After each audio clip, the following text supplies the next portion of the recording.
രാഹുൽ ഗാന്ധിയുടെ വോട്ട് കൊള്ള അതാണ് ഇപ്പോൾ കത്തിക്കൊണ്ടിരിക്കുന്നത്, അല്ലെങ്കിൽ കത്തിച്ചുകൊണ്ടിരിക്കുന്നത് എന്ന് പറയാം. അതൊരു വിഭാഗത്തിൻ്റെ ആവശ്യമായിട്ടാണ് ഇപ്പോൾ തോന്നുന്ന ഒരു കാര്യം. ഇപ്പോൾ ഇതെല്ലാം ഈ ഒരു കാര്യം വന്നു കഴിഞ്ഞപ്പോൾ നമ്മുടെ നാട്ടിൽ ഇപ്പോൾ ഈ മാധ്യമങ്ങളും ബാക്കിയുള്ളവരൊക്കെ ഇത് ഏറ്റുപിടിച്ച് പറയുകയാണ്. ഇപ്പം തന്നെ ഒരു വാർത്ത വന്നിരിക്കുന്നത്, പൂട്ടിക്കിടക്കുന്ന വീട്ടിൽ 34 വോട്ടർമാർ വണ്ടക്ക അക്ഷരത്തിലാണ്. കേരളത്തിലെ കാര്യമാണ്. അത് വണ്ടക്ക അക്ഷരത്തിലാണ് ഹെഡിങ് ഒക്കെ കൊടുത്തിരിക്കുന്നത്. വോട്ടർ പട്ടികയിൽ ഗുരുതര പിഴവുകൾ എന്ന ആക്ഷേപം. തദ്ദേശ തിരഞ്ഞെടുപ്പിന്റെ വോട്ടർ പട്ടികയുമായി ബന്ധപ്പെട്ടിട്ടൊക്കെയാണ് ഈ ഒരു കാര്യങ്ങളൊക്കെ പുറത്തു വരുന്നത്. ഈ രാഹുൽ ഗാന്ധി ഇത് പറയുമ്പോൾ രാഹുൽ ഗാന്ധിക്ക് തെളിയിക്കാൻ പറ്റുന്ന കാര്യങ്ങൾ പറയണം. നമുക്കിപ്പോൾ എൻ്റെ കയ്യിൽ കുറേ തെളിവുകളുണ്ട്. എൻ്റെ ഒരു സംശയമാണ് ഞാൻ പറയുന്നത്. ഇപ്പോൾ ഞാൻ ഈ പറഞ്ഞ പൂട്ടിക്കിടക്കുന്ന വീട്ടിൽ 34 വോട്ടർമാർ, ഇങ്ങനത്തെ കുറേ കാര്യങ്ങൾ പത്രക്കട്ടിങ്ങളോ മറ്റെന്തെങ്കിലും സോഷ്യൽ മീഡിയയിൽ വന്നതിൻ്റെയോ ഒക്കെ എടുത്തു വെച്ച് വേറെ എന്തെങ്കിലും കുറച്ച് ഡാറ്റാസ് കൂടി അവിടെ നിന്ന് ഇവിടുന്ന് നമുക്കിപ്പോൾ ഗൂഗിൾ സെർച്ച് ചെയ്താലൊക്കെ കിട്ടും. അതൊക്കെ കൂടി എടുത്തു വെച്ചിട്ട് നമ്മളൊരു ആരോപണം ഉന്നയിക്കുന്നു എന്ന് പറയാം. ഇവർക്ക് ഞാൻ പറയുമ്പോൾ എൻ്റെ ഭാഗത്തെ കാര്യങ്ങളൊക്കെ മറച്ചു പിടിക്കുക, ഞാൻ ചെയ്തുകൊണ്ടിരുന്ന സമയത്തെ കാര്യങ്ങളും മറച്ചു പിടിക്കണം, അതുകൊണ്ട് എൻ്റെ ഭാഗത്തുള്ള കാര്യങ്ങളും മറച്ചു പിടിക്കണം. പക്ഷെ അവർക്ക് കിട്ടിയില്ലേ, അവരത് ചെയ്തില്ലേ എന്നുള്ളതായിരിക്കും എൻ്റെ ചോദ്യം. അതൊരു ബാലിശമായിട്ടുള്ളൊരു ചോദ്യമായിട്ടാണ് ഞാൻ പോലും മനസ്സിലാക്കുന്നത്. അതെ, അവർ ഭരിക്കുന്നുണ്ട്. ഇതേ ആരോപണം ഈ കോൺഗ്രസ് ഇരുന്ന സമയത്ത് BJP ചെയ്തിട്ടുണ്ട്. അന്ന് ഇവര് എന്താണ് ചെയ്തുകൊണ്ടിരുന്നത്? ഉച്ചയ്ക്കല്ലേ ചെയ്തുകൊണ്ടിരുന്നത്. ഇന്നിപ്പോൾ ഇലക്ഷൻ കമ്മീഷൻ പറയുന്നത് നിങ്ങൾ പരാതി തരൂ, ഞങ്ങൾ അന്വേഷിക്കാം എന്നാണ് പറയുന്നത്. അപ്പോൾ പറയുന്നു പ്രതിപക്ഷ നേതാവിനെ വിമർശിക്കുന്നു അല്ലെങ്കിൽ പരിഹസിക്കുന്നു എന്നൊക്കെയാണ് കോൺഗ്രസ്സുകാർ പറയുന്നത്. രാഹുൽ ഗാന്ധി പറഞ്ഞിട്ടുള്ള കാര്യങ്ങൾ എന്തൊക്കെയാണെന്ന് വിജയ്ക്ക് അറിയാം. അപ്പോൾ ആ ആരോപണങ്ങളിൽ എന്തെങ്കിലുമൊക്കെ കഴമ്പുണ്ട് എന്നുള്ളത് തോന്നിയിട്ടുണ്ട്? ഓരോ ആരോപണം ഒരു കഴമ്പും ഇല്ല എന്നുള്ളതാണ്. കാരണം ഞാനത് വിശദമായി പരിശോധിച്ചതിന് ശേഷമാണ് പറയുന്നത്. കാരണം നമ്മുടെ ഭാരതത്തിൽ നടക്കുന്ന റിയൽ സ്കാം എന്ന് പറയുന്നത് വോട്ട് ചോറിയല്ല. അത് ഈ വോട്ട് ചോറിയുടെ പേരിൽ ഇപ്പം നടത്തുന്ന ഇവരൊരു പ്രതിഷേധം ഉണ്ടല്ലോ, ഇവർ ഈ പറയുന്ന ഒരു കൂട്ടക്കരച്ചിൽ നമുക്കതിനെ പറയേണ്ടി വരും. അതാണ് ഇപ്പം അവർ ചെയ്യുന്നത്. എന്താണ് അവർ പറയുന്നത്? നമുക്കിവിടെ നമ്മളെ വോട്ട് ചെയ്ത് ഇവർ ജയിപ്പിക്കുന്നില്ല, അപ്പം നമുക്ക് കുറച്ച് ഡ്രാമ കാണിക്കാം, നമുക്ക് പാർലമെൻറ്റിൻ്റെ പുറത്ത് പോയിരുന്ന് കൂട്ടത്തോടെ കരയാം, സീനിയേഴ്സും ജൂനിയേഴ്സും എല്ലാം കൂടെ കൂട്ടമായിട്ടിരുന്ന് നമുക്ക് കരയാം. അത് കണ്ട് ജനങ്ങൾക്ക് പാവം തോന്നി, സിമ്പതി തോന്നി, നമുക്ക് നമ്മളെ ജയിപ്പിക്കും എടുത്തോട്ടെ. ഇതാണ് ഇവരിപ്പോൾ ഇവിടെ കിടന്ന് കാണിക്കുന്നത്. അതല്ലാതെ ഇതാണ് ഏറ്റവും വലിയ സ്കാം. ഞാൻ പറഞ്ഞു, ഇതിന് മുമ്പത്തെ സ്കാം എന്തായിരുന്നു? കർഷക സമരമായിരുന്നു. അതായിരുന്നു ഇതിന് മുമ്പത്തെ രാജ്യം കണ്ട ഏറ്റവും വലിയ ജേസിക്ക്. ഈ രാജ്യത്തിലെ ഏറ്റവും വലിയ രാജവിരോധികളെയും കള്ളന്മാരെയും എന്താ പറയുക, രാജ്യദ്രോഹികളെയും കാണണമെന്നുണ്ടെങ്കിൽ അതിൽ ആരൊക്കെ പങ്കെടുത്തിട്ടുണ്ടെന്ന് നോക്കിയാൽ മതി. അതിലാരൊക്കെ പങ്കെടുത്തിട്ടുണ്ടായ പ്രശ്നങ്ങൾ ചില്ലറ അതിൽ എല്ലാവരെയും സർക്കാർ നോക്കി വെച്ചിട്ടുണ്ട്. അതിനകത്ത് പങ്കെടുത്ത എല്ലാവരെയും. ഒരു കാപ്പനെയൊക്കെ ഓർമ്മയില്ലേ? സിദ്ദിഖ് കാപ്പൻ. അപ്പോൾ എന്തായാലും നമുക്ക് ഇദ്ദേഹത്തിൻ്റെ ഈ പറയുന്ന ആരോപണങ്ങൾ പോയിന്റ് ബൈ പോയിന്റ് ആയിട്ട് പൊളിച്ചെടുക്കേണ്ടതായിട്ടുണ്ട്. എന്നാൽ എന്നിട്ട് നമുക്ക് അതിലേക്ക് വരാം. അതായത് അദ്ദേഹം പറയുന്നത്, അതായത് ഈ നാരോ, അദ്ദേഹത്തിൻ്റെ ഫസ്റ്റ് പോയിന്റ് ഇതാണ്. നാരോ മാർജിനിൽ, നേരിയ മാർജിനിൽ BJP ജയിച്ചു. അതുകൊണ്ട് അതാണ് ആദ്യത്തെ പോയിന്റ്. അതുകൊണ്ട് അതൊരു വലിയ സ്കാമാണ്. നേരിയ മാർജിനിൽ. കാരണം നേരിയ മാർജിനിൽ ജയിക്കുന്നെങ്കിൽ അത് എങ്ങനെയാണ്? അതായത് ഞാൻ പറഞ്ഞുതരാം. BJPയുടെ 25 സീറ്റ് 25 സീറ്റും കൂടെ കമ്പൈൻ ചെയ്ത് കഴിഞ്ഞാൽ 35,000 വോട്ടിൻ്റെ ഒരു മാർജിനെ വരുന്നുള്ളൂ 25 സീറ്റിലും കൂടെ. അപ്പോൾ അവിടെ അതുകൊണ്ട് അതൊരു വലിയ ഫ്രോഡ് കളി അതിനകത്ത് നടക്കുന്നുണ്ട്. ഇതാണ് അദ്ദേഹത്തിൻ്റെ ഒരു ആരോപണം. ഇതിൽ പരം വേറൊരു കള്ളമില്ല എന്നുള്ളത് നമുക്കതിനകത്ത് കണക്കുകളെടുത്ത് നോക്കാം. അതായത് ഇത് ഒരു നാണമില്ലാത്തടത്തിൻ്റെ കള്ളമാണെന്ന് നമുക്ക് പറയേണ്ടി വരും. കാരണം അല്ലെങ്കിൽ ഒരു വിഡ്ഢിക്ക് മാത്രമേ ഇങ്ങനെ, ഒരു കള്ളൻ അല്ലെങ്കിൽ ഒരു വിഡ്ഢിക്ക് മാത്രമേ ഇങ്ങനെ പറയാൻ പറ്റുള്ളൂ. ഇതിനെപ്പറ്റി ഒരു ധാരണയില്ലാത്തൊരുത്തിന്, വല്ലവനും എഴുതി കൊടുത്തത് വായിക്കുന്ന ഒരുത്തിന്.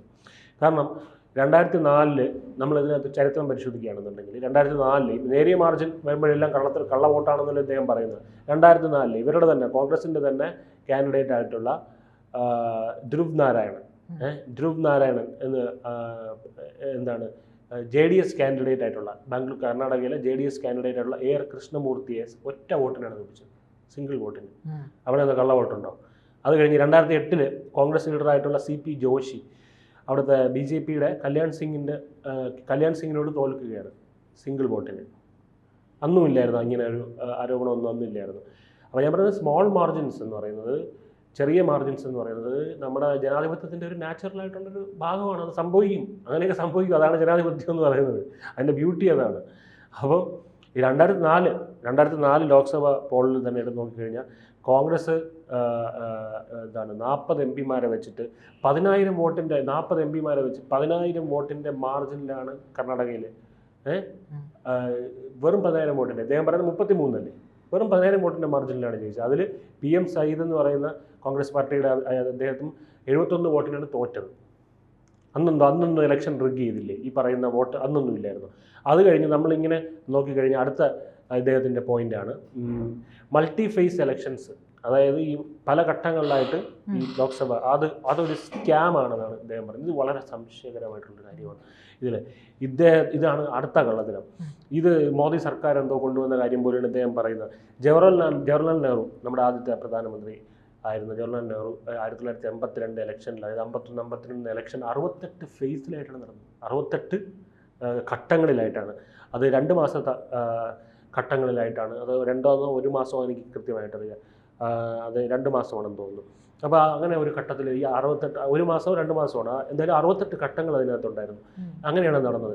അപ്പോൾ അത് ഇദ്ദേഹത്തിൻ്റെ ഗ്രേറ്റ് ഗ്രാൻഡ് സണ്ണായിട്ടുള്ള ഈ നമ്മുടെ രാഹുൽ ഗാന്ധിക്ക് റാഗയ്ക്ക് അറിയേണ്ടതായിട്ടുണ്ട്. പിന്നെ അടുത്ത അത് അറിയാത്തതാണോ, ഈ ചരിത്രമൊന്നും അറിഞ്ഞുകൂടെയായിരിക്കും, ഇതൊന്നും പഠിക്കാത്തതാണോ എന്ന് അറിയത്തില്ല. ഇനി 2004 അത് ഇദ്ദേഹം എന്തായാലും അറിയേണ്ടതാണ്.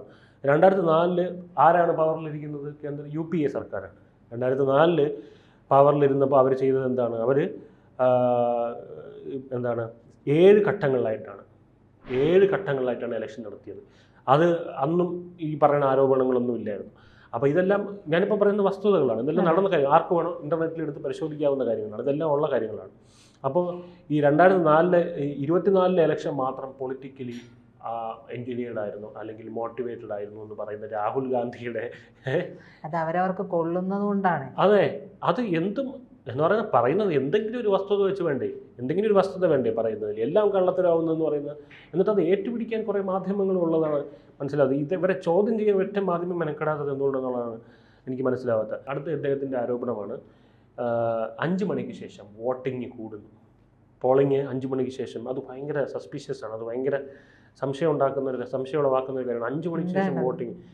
ഫസ്റ്റ് ഓഫ് ഓൾ ഒരു കാര്യം എനിക്ക് പറയുന്നത്, 5 മണിക്ക് ശേഷം വോട്ട് ചെയ്യുന്നത് ഇല്ലീഗലാണോ നമ്മുടെ രാജ്യത്ത്?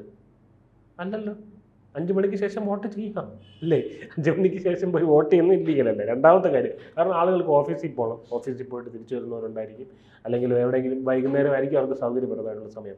ഇനി ഇദ്ദേഹം പറയുന്ന കണക്കുകൾ വെച്ച് നമുക്ക് പരിശോധിച്ച് നോക്കാം, സ്റ്റാറ്റിസ്റ്റിക്കലായിട്ട് നമുക്ക് സംസാരിച്ച് നോക്കാം. അങ്ങനെ നോക്കുമ്പോൾ അവിടെ എന്താണ് സംഭവിച്ചതെന്ന് നമുക്ക് നോക്കാം. അതായത് വോട്ടിംഗ് റേറ്റ് 5 മണിക്ക് 1 മണിക്കൂർ മുമ്പ് 58 ലക്ഷം പെർ അവർ ആയിരുന്നു. 58 ലക്ഷം പെർ അവർ ആയിരുന്നു 5 മണിക്ക് 1 മണിക്കൂർ മുന്നേ. 5 മണിക്ക് 1 മണിക്കൂറിന് ശേഷം 32 ലാക്ക് പെർ അവറായി. ഇത് സ്റ്റാറ്റിസ്റ്റിക്കലി നോക്കുമ്പോൾ 58 ആണോ 32 ആണോ വലുത്? 58 അല്ലേ? അപ്പോൾ 5 മണിക്ക് 1 മണിക്കൂർ മുന്നേ 58 ലക്ഷം പെർ അവർ ആയിരുന്നു വോട്ടുകളെങ്കിൽ 5 മണിക്ക് ശേഷം 5 മണി കഴിഞ്ഞ് 1 മണിക്കൂർ ശേഷം നോക്കുമ്പോൾ എന്താണ്? ഒരു 32 പെർ അവറാണ് അല്ലേ? 32 ലക്ഷം പെർ അവറാണ്. അത് ഒരിതാണ്. അപ്പോൾ ഇത് സ്റ്റാറ്റിസ്റ്റിക്കലായിട്ടുള്ള കാര്യമാണ്. ഇതിനകത്ത് കള്ളത്തരം കാണിക്കാൻ പറ്റില്ല. അപ്പോൾ ഇദ്ദേഹം പറയുന്ന ഒരു കാര്യം കൂടെയുണ്ട്. അതായത് ഇതിൻ്റെ ഒരു ബാലിശമായിട്ടുള്ള അദ്ദേഹത്തിൻ്റെ ഉള്ളിൽ നിന്ന്, ആത്മാവിൽ നിന്ന് വരുന്ന ചോദ്യമാണ്. എന്താണ് ആ ചോദ്യം എന്നറിയാം? How is the BJP winning? ദയനീയമായ ചോദ്യമാണത്. ഇവിടെ മഹാദേവപുരത്തിൽ എങ്ങനെയാണ് BJP ജയിക്കുന്നത് എന്നാണ് അദ്ദേഹം കരഞ്ഞുകൊണ്ട് ചോദിക്കുന്നതാണ്. അതായത് അദ്ദേഹത്തിൻ്റെ നമ്മൾ പറയും, എന്താ പറയുക, ജീവിതത്തിൽ അർത്ഥമില്ലായ്മ ഉണ്ടാകുന്ന സമയത്ത് ഞാൻ എന്തിന് ജീവിച്ചിരിക്കുന്നതെന്ന് തോന്നുന്നു, അതുപോലെ അദ്ദേഹം ചോദിക്കുന്ന ഒരു കാര്യമാണത്. ഒരു വിരക്തി ഉണ്ടാകുന്നുണ്ട് ജീവിതത്തിനോട്. അദ്ദേഹം ചോദിക്കുന്ന കണക്കുകളിലേക്ക് വരാം. ഈ കണക്കുകൾ വെച്ച് തന്നെയാണ് ഇത് പൊളിച്ചെടുക്കേണ്ടത്. കാരണം ഇദ്ദേഹം പറയുന്നത് കുറേ കണക്കുകളാണല്ലോ. ഇങ്ങനെ കൊണ്ട് തുറന്നു വിടുന്ന വീഡിയോ കണ്ടായിരുന്നില്ലേ? ഇങ്ങനെ ഇത്രയും ഫേക്ക് അഡ്രസ്സ്. ഫസ്റ്റ് അസംബ്ലി, അതായത് 4 മണ്ഡലങ്ങളാണ് ബാംഗ്ലൂർ സെൻട്രൽ എന്ന് പറയുന്നത്. 4 അസംബ്ലികളാണുള്ളത്. ഫസ്റ്റ് അസംബ്ലി സെഗ്മെൻറ്റ് ഗാന്ധിനഗറിൽ BJPയുടെ വോട്ട് ശതമാനം 57%. അവിടെ കോൺഗ്രസിൻ്റെ ശതമാനം 39%. അപ്പോൾ ഗ്യാപ്പ് എത്രയാണ്? 18% മാർജിൻ, 18% മാർജിൻ. അത് കഴിഞ്ഞ് രാജാജി നഗർ, അവിടെ BJPയുടെ ശതമാനം 66% വോട്ട് ശതമാനം, കോൺഗ്രസിൻ്റെത് 31% വോട്ട്, അവിടെ ഗ്യാപ്പ് 34%. ഇവിടെ നല്ല മാർജിനുണ്ട്.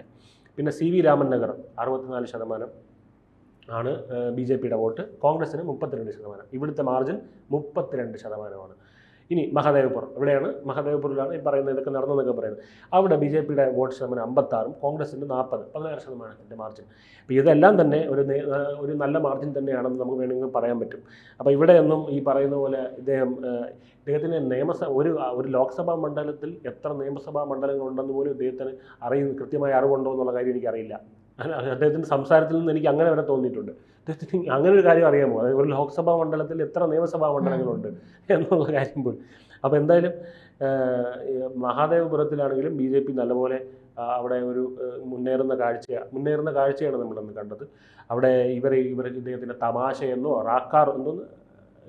റാസ്താ റോക്കോയോ എന്തൊക്കെയാ പരിപാടിയുടെ പേര്, റാസ്താ റോക്കോ, വഴിമുടക്കൽ സമരം, അങ്ങനെയൊക്കെ ഇദ്ദേഹത്തിന് ഇത്തരത്തിലുള്ള കാര്യങ്ങളൊക്കെ പറഞ്ഞ് ഇദ്ദേഹത്തിന് ഇങ്ങനെ കരഞ്ഞ് പ്രതിഷേധിച്ച് നടക്കാം. പക്ഷെ അതുകൊണ്ടൊന്നും ഒരു കാര്യം ഉണ്ടാവാൻ പോകുന്നില്ല.